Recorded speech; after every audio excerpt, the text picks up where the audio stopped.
Bonjour à toutes et à tous, je vous propose aujourd'hui une recette de cake aux courgettes, lardons et feta. C'est parti. Voici la liste des ingrédients. Dans un premier temps, je vais faire rissoler les allumettes de bacon, donc j'ajoute le mélangeur, une cuillère à soupe d'huile d'olive et les 50 g d'allumettes. Je lance slow cook, programme 1, 130 degrés pendant 5 minutes. Voici le résultat. À la fin de ces 5 minutes, donc, je vais réserver les allumettes.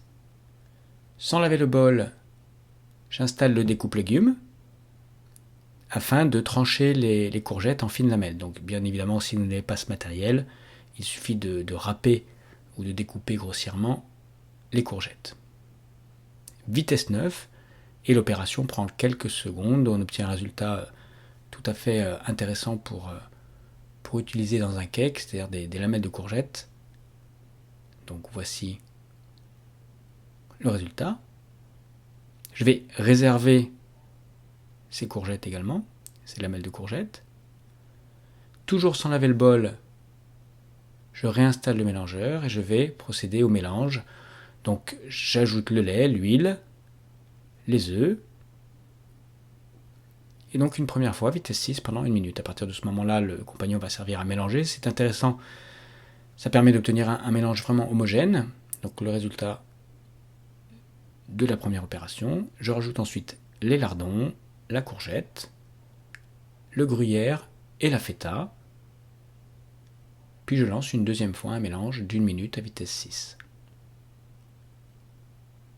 J'en profite durant ce temps-là pour incorporer la levure à la farine.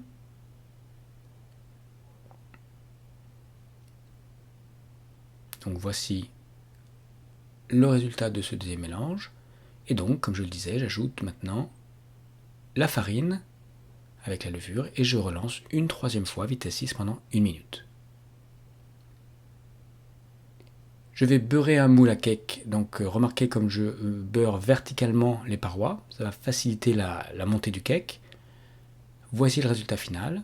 J'ai bien évidemment mis mon four à préchauffer à 160 degrés, cuisson traditionnelle, c'est-à-dire les sols hauts et bas. Voici, je renverse ma préparation dans le moule. Je répartis le mélange de façon encore une fois homogène et je vais inciser sur le dessus, ici avec une corde ou un couteau, dans le sens de la longueur, la préparation. Et j'enfourne donc à 160 degrés pendant 1 heure. C'est une cuisson à basse température et longue. Je vérifie à la fin de la cuisson que le cake est bien cuit. Le couteau, la lame doit ressortir sèche. C'est le cas. Je démoule le cake encore chaud et je vais le mettre sur une grille afin qu'il refroidisse. Voici le résultat. La texture obtenue, aérée et homogène, c'est absolument parfait. Voilà.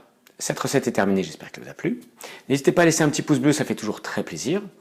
Vous pouvez retrouver toutes les recettes sur le site recettescompagnon.fr.